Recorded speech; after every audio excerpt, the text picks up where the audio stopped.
I am an adopted daughter of the Jiang family. During the time Ethan was blind following a car accident, I accidentally had a one-night stand with him. After giving birth to his child, under the arrangements of his family, I left the child with the Jiang family and went abroad. Ethan, unaware of who the mother of his son was, became a single father. 5 years later, I returned and married him. Everyone said I was broad-minded for agreeing to be a stepmother at such a young age. But little did they know, and even Ethan still doesn't realize, that I am the biological mother of his son, Ian. 1 Jiang Corporation Legal Department, midday, in the break room. I stood to the side, making coffee, while overhearing a few colleagues discussing the company's young CEO, Ethan, who was also their direct superior. 2 months ago, Mr. Jiang started wearing a wedding ring on his ring finger. Our CEO got married all of a sudden? Did you expect a family as wealthy as the Jiangs to issue a formal notice every time someone gets married or has a child? I'm just curious. Since he didn't announce it publicly, what kind of woman could win over someone as cold and distant as Mr. Jiang? Maybe it's just a business arrangement. Still, that means his new wife became a stepmother the moment she got married. Their young CEO, Ethan, was just 27 years old, renowned for his decisive leadership. But everyone also knew he had a son around 5 years old. The boy had once been brought to the company by Madame Jiang herself to visit his father. The child's sharp, delicate features bore an uncanny resemblance to Ethan's, making it obvious they were father and son. Doing the math, Ethan had graduated from an Ivy League university, and Ian was born the same year he finished his studies. At such a young age, right after graduating, Ethan had already become a father, raising his son alone ever since. The identity of the boy's mother remained a complete mystery. I overheard someone in the group remark, "Forget about Mr. Jiang's new wife, I'm more curious about the boy's mom." What kind of woman could make Ethan a father at barely 20? Just as I stepped out of the break room, the department manager called out to me, "Jordan, come with me to the meeting." I returned to the country about 3 months ago. Just 1 month after coming back, Ethan and I registered our marriage. It wasn't a business arrangement. Not only was I adopted by the Jiang family, but Madame Jiang also adored me. She was the one who insisted Ethan marry me. At work, Ethan and I kept our private and professional lives separate, so almost no one knew we were married. We headed to the meeting. In the spacious, well-lit conference room, I stood in front, presenting a risk assessment report in my high heels. Around the table, seated in the head chair, was Ethan. His impeccably tailored suit matched his strikingly handsome and aristocratic demeanor. His gaze barely lingered on me, as if we were strangers. However, after work, we sat together in the back seat of his Maybach as it pulled out of the company's underground parking lot. When we arrived at the house, Ian wasn't there. I turned to the butler. "Where's the child?" Ethan, handing his suit jacket to the butler, answered in a low voice, "Mom took him to the family estate. He won't be back tonight." "Not coming back, then." Later that night in the bedroom, I emerged from the bathroom after a shower. Ethan, tall and lean, was reclining against the headboard. Unlike his impeccable appearance during the day, his hair was slightly damp, one long leg bent lazily.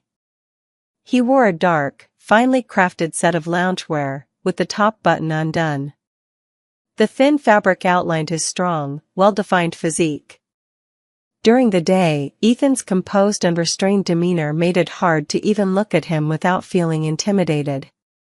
His perpetually cold expression seemed incapable of conveying anything remotely sensual. I used to think so too until 2 months of marriage taught me otherwise. Ethan did have desires, and he was always the one in control. Since we were now husband and wife, we had done everything a married couple would do. He glanced at me briefly, setting the tablet he was holding onto the bedside table. As he leaned closer, his weight pressing down on the bed, he didn't act right away but instead asked, "Has Mom been pressuring you to have a child lately?" I stayed silent, which was answer enough. Ethan said plainly, "It's your body, your call. If you want to have a child, I'm fully on board. If you don't, I'll handle my parents." We had never discussed this topic so openly before. Years ago, when I was younger and visited the Jiang family on weekends, Ethan would ask about my college coursework. Now, here he was, asking if I wanted to have a child with him. The shift was so abrupt it made me uncomfortable. My cheeks flushed as I thought of Ian and refused, "I'm not ready yet." "All right." Ethan got up and retrieved a condom. When he exerted himself particularly hard, I lifted my face, biting my lip, but still couldn't hold back a soft murmur. Almost instinctively, I called out that familiar address, "Brother, don't, okay?" Ethan paused briefly. He had been leaning over me, his forehead pressed tightly against the damp curve of my neck and shoulder, his lips grazing my skin. He lifted his head, kissed my lips, and, with a low voice tinged with restraint, murmured my name, "Jordan."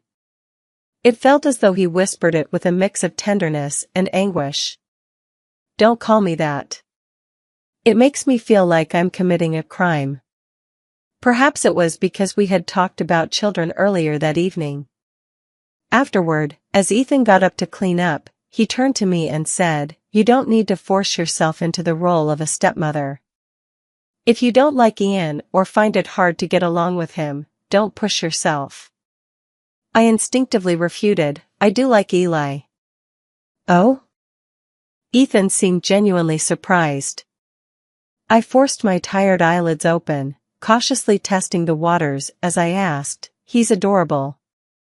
Maybe one day, even his mom will regret leaving him." To me, her existence was merely to bring Ian into this world.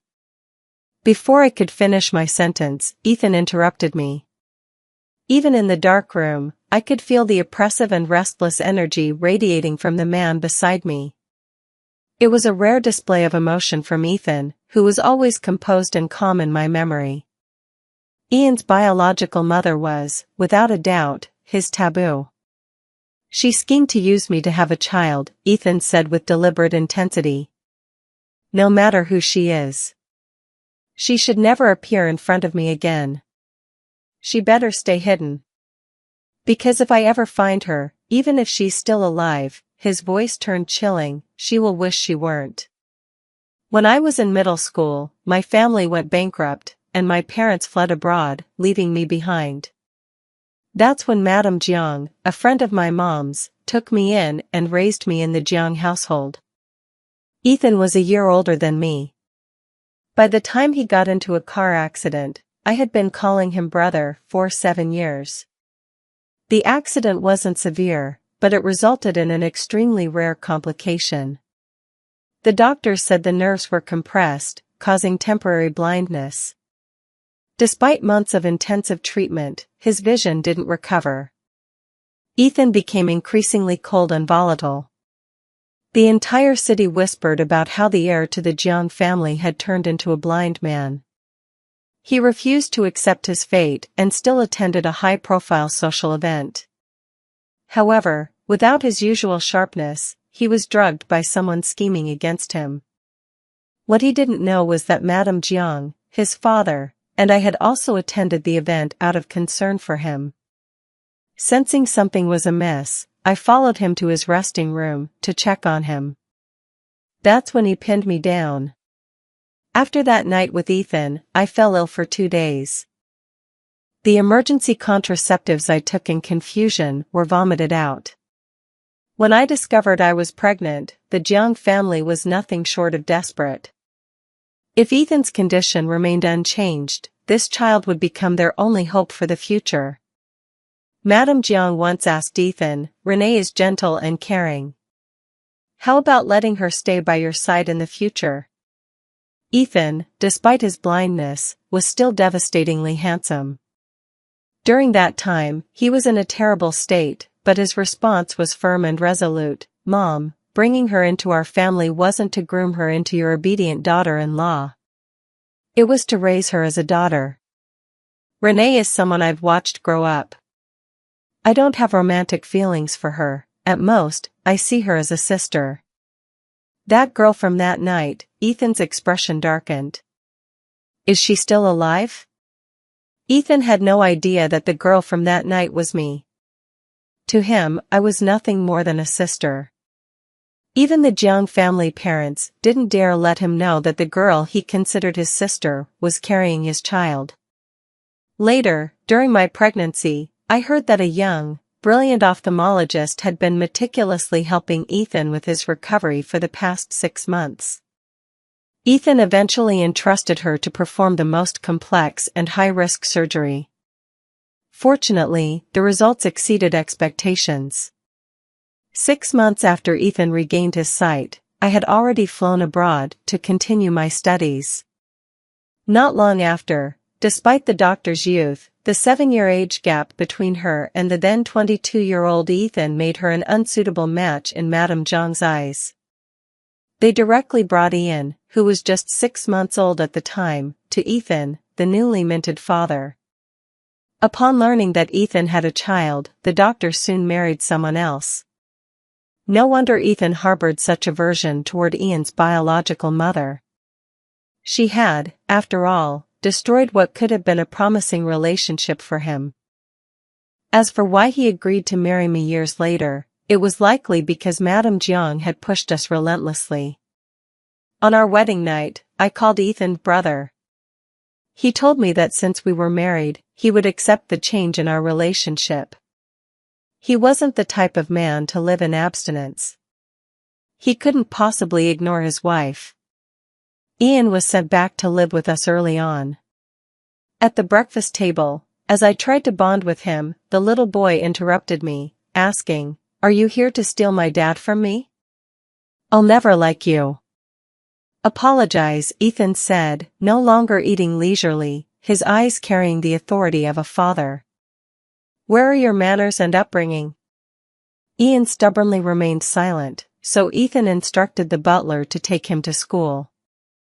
I rushed outside and said to the butler, "I'll take care of it."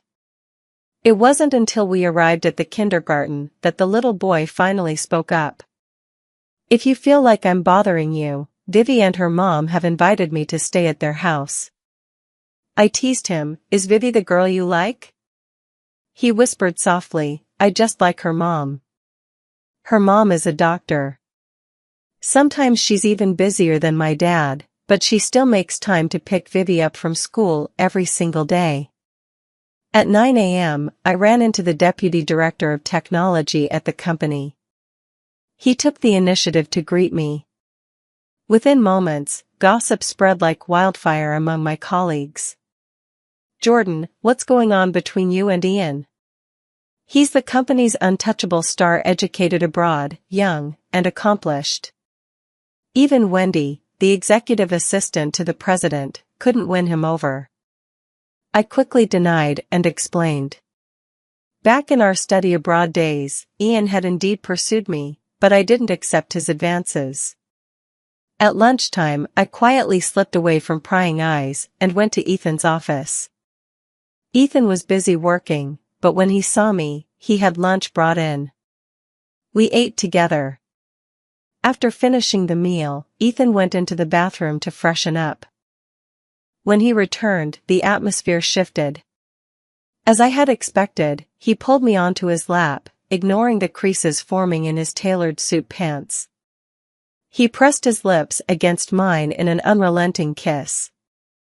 Ethan never settled for a mere taste. His hand slid under my chiffon blouse, tugging it free from the waistband of my pencil skirt. As he kissed me, I opened my eyes slightly and noticed that the floor-to-ceiling curtains were already drawn, and his office door had been firmly locked.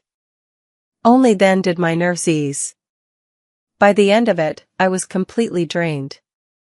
Ethan let go of my lips and teased me for a little while longer before wrapping his suit jacket around me. I slumped against his shoulder as he whispered, "Shall we move to my private lounge?" I bit down lightly on his neck in protest, leaving a faint mark. "We'd both have meetings and work this afternoon. Don't push your luck." Ethan caressed my waist and murmured, "We're newlyweds. Whatever I do to my wife is perfectly justified." I still hadn't fully adjusted to the shift in our relationship, realizing that we were now legally married. This was the first time I had heard Ethan call me his wife. Casually, he asked, "Are there a lot of people in the company lining up to chase after my wife?" He must have heard about Ian. "He's just a senior I knew from my time abroad," I clarified. Ethan paused for a moment before asking, "Were there others you met during those years overseas?" It took me a second to understand the implication behind his question. "I know I might not have the right to ask," Ethan said slowly, "and I don't care about the concept of first times. But I still want to know. Renee, who was your first man?" His question froze the blood in my veins for a moment. I genuinely didn't know how to answer. While abroad, I had tried dating, but I quickly realized I couldn't focus on love or relationships. After returning home, the innocence of youth had faded from interactions between men and women. On our wedding night, everything just fell into place effortlessly. I knew Ethan wasn't trying to judge me, but was rather trying to resolve a misunderstanding. Yet, the truth was, I had only ever been with Ethan. How could I tell him that the answer to his question was him, 5 years ago? The very person he hated so much that he wanted to destroy was me. "Forget it," Ethan said, changing his mind. His expression returned to its usual calm and composed state as he straightened the collar of his shirt, which I had disheveled. "Whatever happened in the past," he said, "we're married now. Let's focus on our future together." The reason I came to Ethan's office at lunch was to ask him to leave work early tonight so we could pick up Eli from kindergarten together. Ethan eventually agreed. When school ended, Eli was surprised to see both of us there. He was holding hands with a woman as he walked out of the building. The woman held a little girl's hand in her other hand. I had a hunch that the woman was Vivi's mother, as Eli had mentioned her before. But I didn't expect Vivi's mother to look even more surprised than Eli when she saw us. "Mr. Jiang," she greeted Ethan first. "I'm Luna. I performed your surgery years ago. Do you still remember me?" I hadn't anticipated that Vivi's mother was the doctor from back then. She noticed me, and Ethan introduced me. "My newlywed wife." Luna chuckled. "You're married now. What a coincidence." Then she complimented me. "Your wife's age and looks match yours perfectly." She began to leave with her daughter, but suddenly returned, walking up to Ethan with urgency. "Mr. Jiang," she said, "when I said it's a coincidence, it's actually not entirely accurate. I recently divorced. And now, I'm facing some difficulties. Years ago, after your successful surgery, your family promised me a favor. I didn't bring it up at the time. But can I ask for it now?" Ethan's expression remained as calm and unreadable as ever, leaving no hint of his thoughts.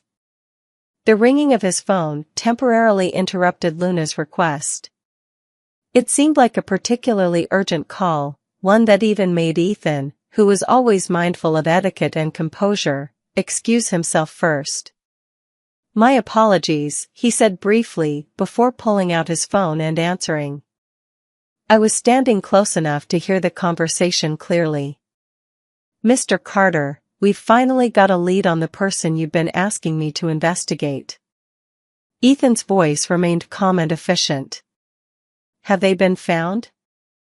"Yes, sir. I guarantee you won't be disappointed this time." Ethan didn't linger on the call any further. As soon as he hung up, Luna spoke up. I had a terrible falling out with my ex-husband, she said, revealing a bruised arm. I'm a doctor, and he's threatened to break my hands. The sight of Luna and her daughter elicited a pang of sympathy. Please, Mr. Carter, help us, she pleaded. Can my daughter and I seek protection from you or your family? Her daughter, Renee, looked up at Ethan cautiously. Luna had married after Ian was 6 months old, so her daughter should theoretically be at least a year and a half younger than Ian. Yet the two children appeared to be close in age. Luna didn't hold back, confessing candidly to Ethan, the child isn't my ex-husband's. My greatest fear is that she'll get hurt, Luna added. The Carter family was known for keeping its promises, so helping them wouldn't have been difficult for Ethan if he so chose. Yet today, his response to Luna seemed colder than usual, despite his polite tone. Miss Bennett, the police and an attorney are likely more helpful than I can be, he said. On the way back, I couldn't help thinking about something Madam Carter had once shared with me. Luna had been a woman of exceptional skill and charm back in the day. She was the kind of woman who could captivate anyone, and few men could refuse her. Yet she had fallen for Ethan, who was significantly younger than her. During the time Ethan was blind, Luna had been his attending doctor, dedicating herself to his care and giving him more attention than her other patients. Most importantly, she had been the one to restore his sight. If no action was taken, it would be difficult for Ethan not to develop feelings for such a woman. That's why Madam Carter had secretly intervened, offering Luna terms to keep her away from her son. Luna, who had been proud and headstrong, found out that Ethan had a child. She had been furious, assuming that Ethan wasn't as upright and moral as she'd thought. Unmarried, yet with a child? Turns out, you're just as shameless as the rest of them, she had scorned him. Neither of them explained themselves, allowing misunderstandings to fester. Their parting had been anything but amicable. Now, faced with Luna's rare gesture of humility, Ethan didn't linger. As the sky outside the car darkened, his profile was calm and detached, almost unreadable. Ethan broke the silence. Renee, you're my wife now, he said. There are things that can and should be spoken plainly between a husband and wife, he continued. In the years you were gone, I was a man in my prime. It's impossible to say I had no desires. But even so, let me make it clear I never touched another woman. No wonder he'd send Eli with his assistant in another car. My life isn't as eventful as you might think, he added with a faint smile. That woman's daughter couldn't possibly be mine. He left no room for doubt or misunderstanding. Ethan wasn't a rigid or overly traditional man, but he was also far from someone who would indulge in fathering children recklessly. I believed what he'd told me earlier. Having chosen to marry me, he meant it when he said he intended to make things work between us, no matter what had happened in the past. That night, Ethan, who usually retired to the bedroom early, was an exception. He stayed in the study, working late. I brought him some fruit, only to find him standing by the window, his impeccable silhouette framed against the night. He was on the phone. Prepare a yacht for me, he said, his tone calm but with an unmistakable chill that seemed to seep from the night outside. I don't need to know who she is or what her name is. I'm not interested in finding out beforehand. When the time comes, just bring her directly onto the ship. Hearing movement behind him, Ethan turned and saw me. He ended the call and addressed me softly, honey. Noticing my thin nightgown, he took my hand. Why are your hands so cold? He pulled me into his arms, holding me close to his chest. Feigning ignorance, I asked, who were you on the phone with just now? Ethan brushed a kiss over my lips. I won't lie to you. I'm about to uncover the truth from back then. My eyelashes fluttered. And then?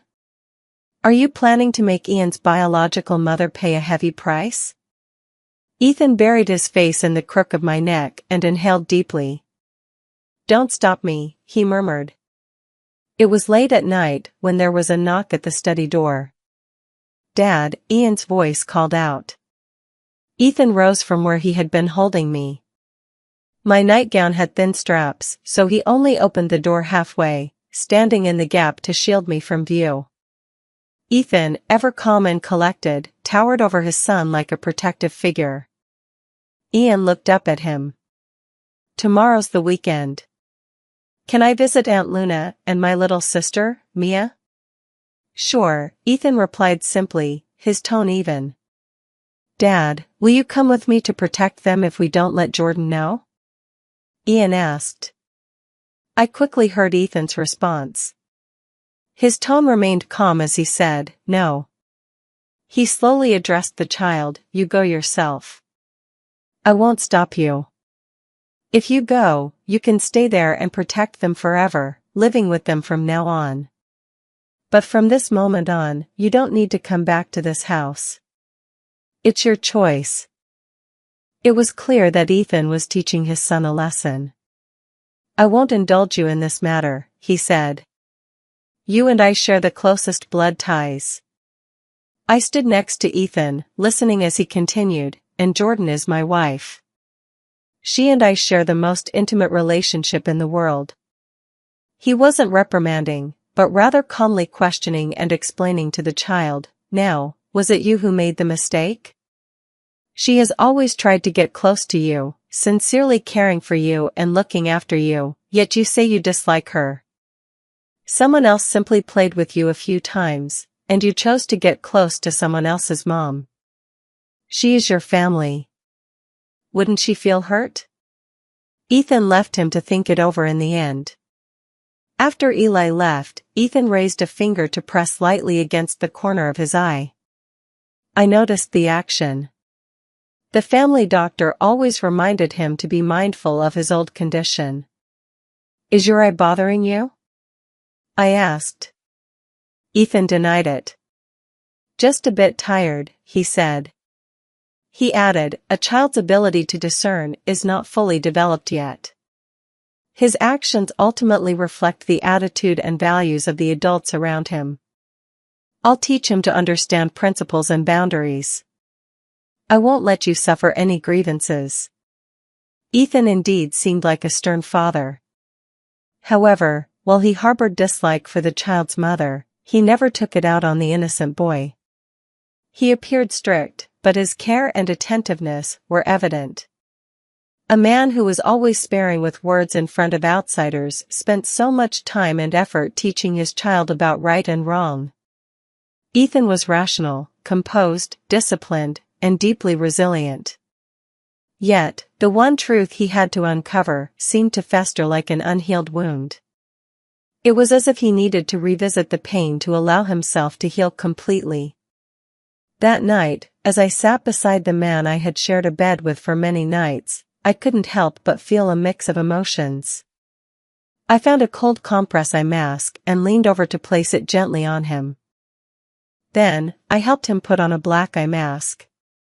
Even if the chances were slim, I didn't want Ethan's old condition to flare up again.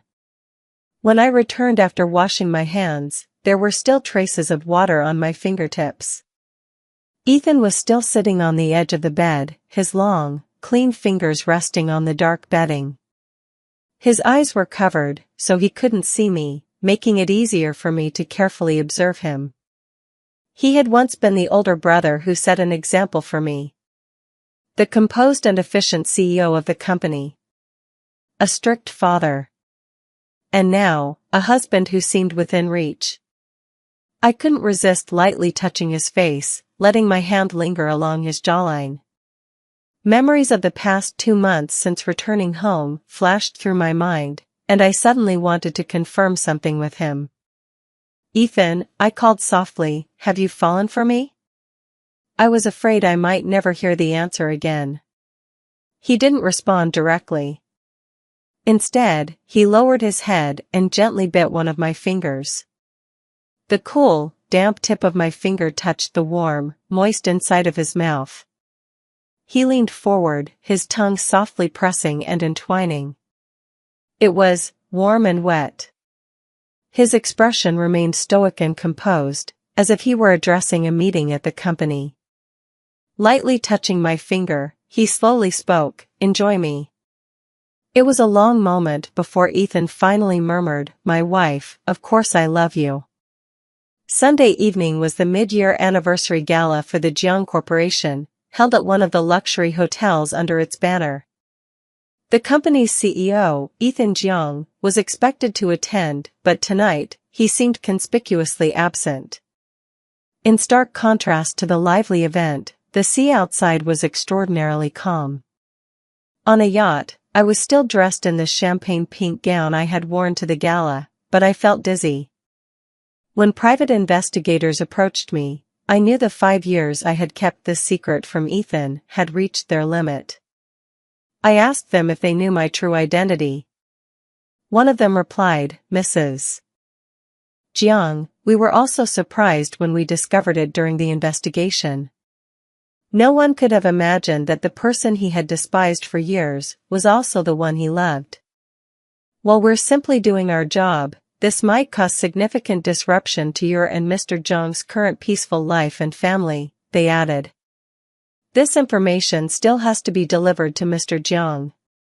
From the moment I decided to return, I stopped trying to avoid reality and considered how I could reunite him with his son. But I never anticipated that Ethan would despise Eli's biological mother to the point of wanting her completely erased. I lost the courage to confess, afraid that everything I had now would vanish like fleeting fireworks.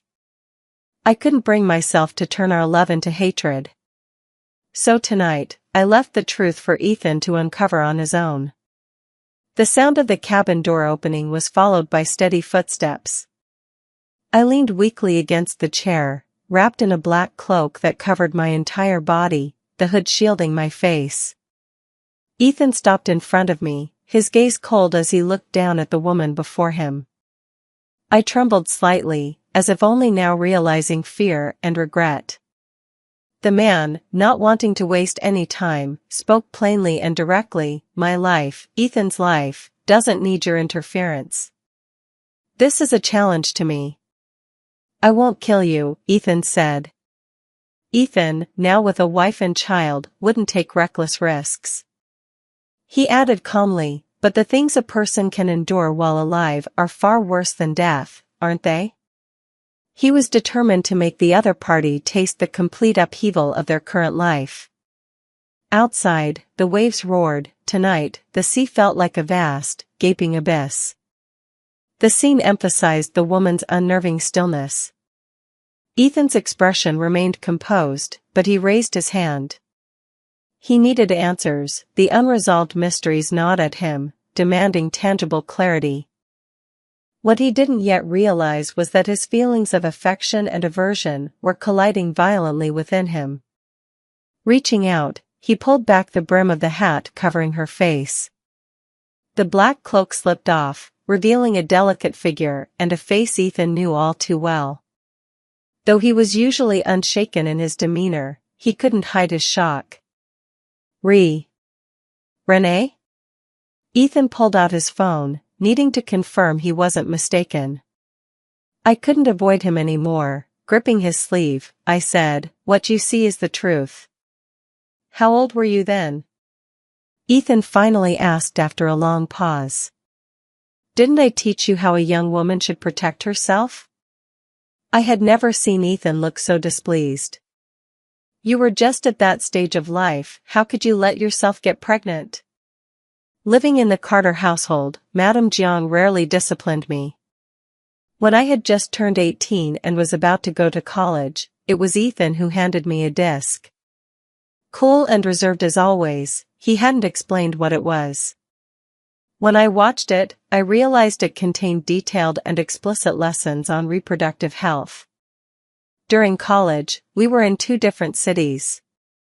As an older brother figure, he had the right to advise me, to protect myself first and foremost when dealing with men, and not to be easily swayed by sweet talk.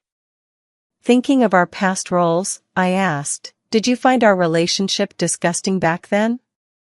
I knew what he was questioning. Afterwards, I got sick. I took the pills, but threw them up almost immediately. And what was I supposed to do? Yes, Eli's birth disrupted your life at the time, I admitted. My low blood sugar and seasickness made me feel terrible. The next moment, I fainted. When I woke up, I wasn't on the yacht anymore. Instead, I was lying in the master bedroom of a house. The last thing I remembered was Ethan's rare anger.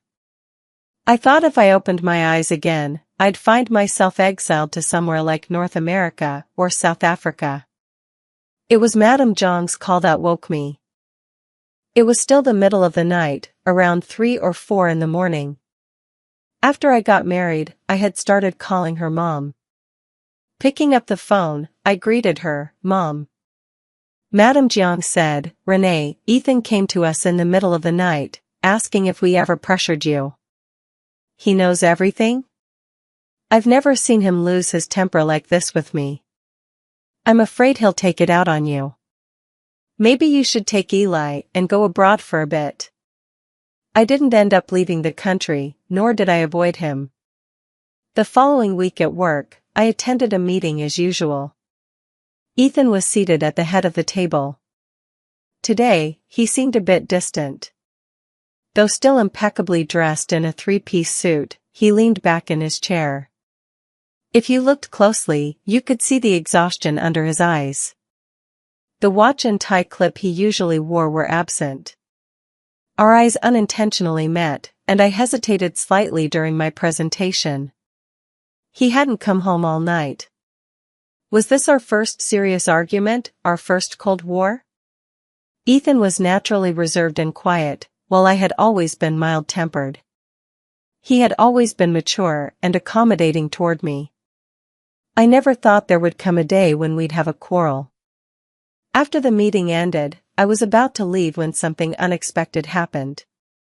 A male colleague, while packing up his laptop, accidentally elbowed me hard in the lower back. The impact caused me to stumble forward, and my side hit the sharp edge of the table. The pain was so intense that I broke out in a cold sweat and collapsed to the ground. The colleague turned pale and tried to help me up. "Step aside," Ethan's deep voice commanded. The beige French blouse I wore was already stained with blood. Ethan's expression darkened as he swiftly removed his jacket, wrapping it around me. Shielding me from view, he knelt down and carefully lifted my shirt to inspect the injury. The waist was such a fragile area. Ethan quickly assessed the wound before taking a clean handkerchief from his assistant to press against it and stop the bleeding. Then, without hesitation, he scooped me into his arms. "To the hospital," he ordered. Fortunately, no bones or internal organs were damaged, but Ethan still insisted on me being hospitalized. A nurse came in to apply medicine, followed by a female doctor wearing a mask. At first, I didn't pay attention to who she was. Ethan remained in the room. The nurse initially wanted to ask him to leave, but Ethan said calmly, "I'm her husband." As I lifted the hospital gown, his gaze lingered openly on the exposed skin of my waist and abdomen. Frowning, he eventually left the room. The female doctor followed him out, and a conversation ensued outside. "I noticed earlier that you should try not to strain your eyes too much. If you're already recovering from surgery and feel uncomfortable, it might be better to get a professional checkup." That was when I realized it was Luna speaking. Ethan's tone was colder than the other day, and his words were even more direct. "Miss Luna," he said frostily. "I'm a married man now. I'm not the only man in the world." Ethan stepped out for about 10 minutes, not staying outside for long before returning quickly. Now, it was just the two of us in the hospital room. From his earlier conversation, I could sense hidden undertones. He had never intended to get a divorce.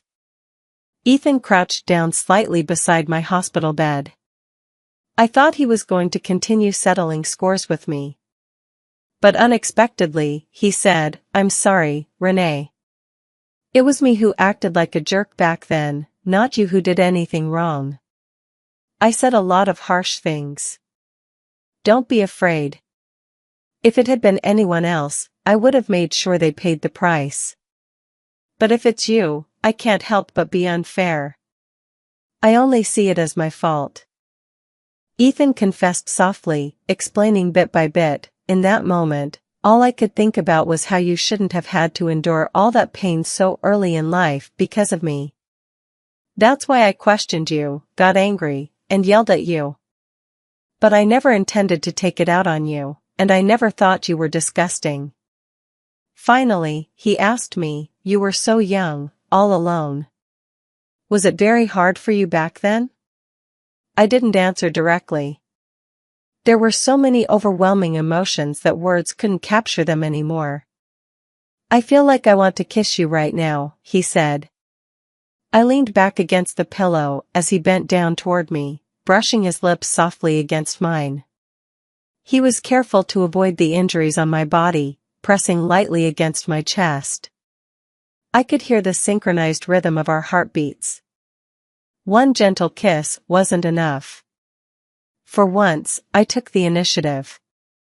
I slid my tongue in, even using a little technique, but he stubbornly kept his teeth clenched. I couldn't hold back and asked, "Why?" Ethan finally told me, "I was outside smoking just now." Then he explained, "Only occasionally." I was surprised he still had this habit, but I eventually said, "That's okay." He parted his lips and kissed me deeply. The faint smell of smoke had dissipated, replaced by a light, minty freshness. A hint of sweetness lingered. "You're afraid of the sea and get seasick, so why would you still want to board the ship? If it's your struggle, even if I'm scared, I'd want to help you escape." Ethan was gently pressing down on me, kissing me, when the door to the hospital room suddenly opened. It was Madame Jiang, and she had brought Eli along. She paused for a moment when she saw us. Caught in an intimate moment by a child, especially Ethan, as his father, he calmly withdrew and returned to his composed demeanor in front of others.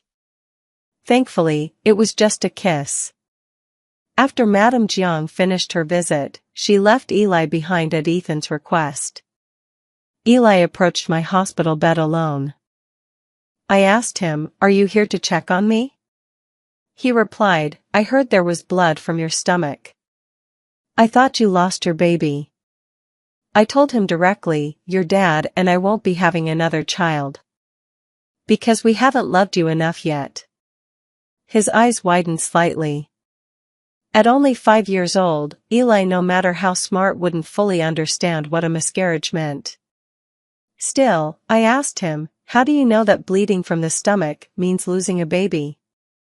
He answered, "Mia told me. Her mom got hurt once and lost her baby brother." Is that why you want to protect them?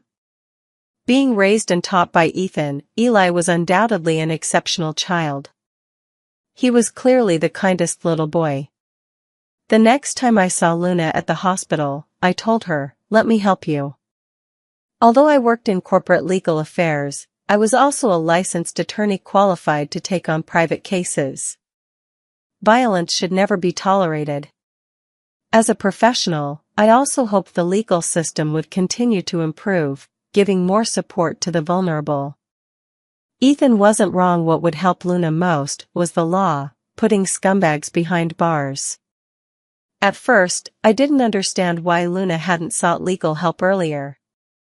As my injuries improved, I accompanied her to a forensics center and later to a nearby cafe to organize the case files. By the time we left, it was already late. Across the street, a group of men stood loitering, sneaking glances in our direction. Luna's face turned pale as she whispered, "Jordan, you should leave now. My ex-husband always tries to intimidate anyone who helps me." I realized something was wrong. The men were already approaching us. Just when the situation became most dangerous, two cars suddenly pulled up on the side of the street. Ethan stepped out of the front Bentley, looking like a deity descending from the heavens. Several well-trained bodyguards emerged from the second car. From a short distance away, Ethan, dressed sharply in a suit, strode toward us with purpose. He personally kicked down the man closest to us, his large hand settling firmly on my waist. His hand was broad, emphasizing the difference in our sizes, and it felt like he was firmly securing half my figure, pulling me protectively into his arms. Ethan's hair was slightly disheveled as he asked me, "Are you all right?" The man who had been knocked down suddenly got up again, baring his teeth and claws as he lunged toward Luna. "You filthy woman, you've got guts this time." Ethan and I were the closest to her, and we could see that Luna was about to be hit. Ethan let go of me, stepped forward, and grabbed the man's wrist with a firm grip, stopping the fist just inches from Luna. It was Ethan who made the call to the police. His hand got a cut and later received proper disinfecting treatment at the hospital. Luna turned to Ethan and said, "Thank you for stepping in to help me." Without even lifting his head, Ethan replied, "You don't need to thank me. Thank my wife. As her husband, it's my duty to act. I helped you because she would never want to see you get hurt again." Luna still had something on her mind. "I only sought your help. I never wanted to destroy your family," she said. "But I must admit, I did regret and wonder if I hadn't been so arrogant and had been more determined back then, would things be completely different now? Your mother actually sent me away back then, Ethan. I just wanted to know, if I had been more resolute then." Standing to the side, I heard everything. In truth, I also had a budding curiosity. I wanted to hear his answer from back then. Perhaps noticing my curiosity, Ethan finally turned to Luna and said, "I have abundant material wealth, parents who raised me properly, and a rich inner world. I also possess my own strength and resilience. So why would you think that your appearance during a time of illness would make you my salvation or my light? You offered things I never lacked. I wouldn't have been moved or swayed by those things. Dr. Luna, I'm grateful for your medical expertise during my surgery, but I fully settled the bill for that. Even though you were a heartthrob in many people's eyes back then, I admit you have your strengths. I was never attracted to you. After I left the hospital, you were just a passerby to me, nothing more." Ethan never had any romantic feelings for Luna. For him, falling for someone could never be so simple or effortless. The person he loved had been nurtured with care over the years. Only after patiently waiting and cautiously approaching, did he finally dare to touch the fragrant petals of that flower. Tonight was my last night in the hospital. He stayed with me, sleeping on the same bed. I said to him, "It turns out that saying the word husband aloud gives me such a strong sense of security." Then I asked Ethan, "Did you like me all along?" I waited for his answer, "Yes." Even someone like him, once a golden boy who seemed untouchable, had moments of self-doubt and hesitation, moments when he felt unworthy and said things he didn't mean. I returned to work at the company. That night on the sea felt like it had torn away the calm facade Ethan and I had maintained for so long, revealing the turbulence underneath. Yet, miraculously, it all settled back into peace. Even I hadn't expected this situation to resolve so easily. It was as if the deep-seated aversion Ethan once felt had dissolved like foam the moment he realized it was me. It vanished instantly. In fact, as he reflected on it, Ethan came to feel that his life had finally reached a state of complete clarity and sunshine. This was evident in the way the usually stoic man's mood had visibly improved recently. One day, he carried me out of the conference room in front of many people. Such intimate behavior between a married CEO and a female employee of the company was bound to spark gossip. Before the rumors could spiral out of control, Ethan publicly shared our wedding photos. Despite this, whispers still circulated in the large company. One evening, after a meeting with my manager, Ethan left work early and accompanied me back to my department. Together, we overheard two co-workers people I usually got along with chatting. "So that's how she got promoted just 2 months after starting. Turns out she parachuted in as the CEO's wife. Being called Mrs. CEO may sound nice, but she's so young and already has to be a stepmom. I heard she got close to Madame Jiang to make it happen. Madame Jiang insisted Ethan marry her." Ethan's previously pleasant expression gradually darkened. Before the two had even noticed our presence, Ethan interrupted them directly. "If a man can't even decide his own marriage, then he's incompetent and a failure." The pair turned around, clearly startled. "I only marry the person I love. And yes, she is also the mother of my child. The reason I didn't announce all her roles to the world is because she never needed to prioritize family and children over herself." Ethan refuted their claims one by one, showing no mercy. "In work matters, I will treat everyone equally. But in my personal life, if I can't favor my own wife, should I favor you instead? So, I don't want to hear this kind of talk a second time." When it was time to pick Ian up from preschool, I couldn't stop thinking about how to tell the little boy that I was his biological mother. Ethan said, "I'll go with you and help explain." Ethan has always been someone who showed me that a good relationship can be a source of strength, a way to protect each other. I took Eli to a convenience store. He looked at the snacks on the counter and asked, "Dad usually doesn't let me eat these. Can I pick anything I want today?" I leaned in and whispered, "When your dad was in school, he used to come to this store to buy grilled fish balls and takoyaki. Though, in the end, I was the one who ate most of it." I bent down and whispered to Eli's ear, "Your dad isn't as strict as you think he is. You know that game you've been playing recently? He already reached the highest level in it back when he played. Sweetie, when we get home, ask him to play it with you." When I turned around, I saw the husband and father standing right behind us. Straightening up, I gave Ethan a small smile and said, "Sorry, I think I accidentally undermined your authority as a dad. The grilled fish balls today were a bit spicy." Ethan asked his assistant to take Ian to the car first, before he kissed me in public. "Feeling better?" he asked.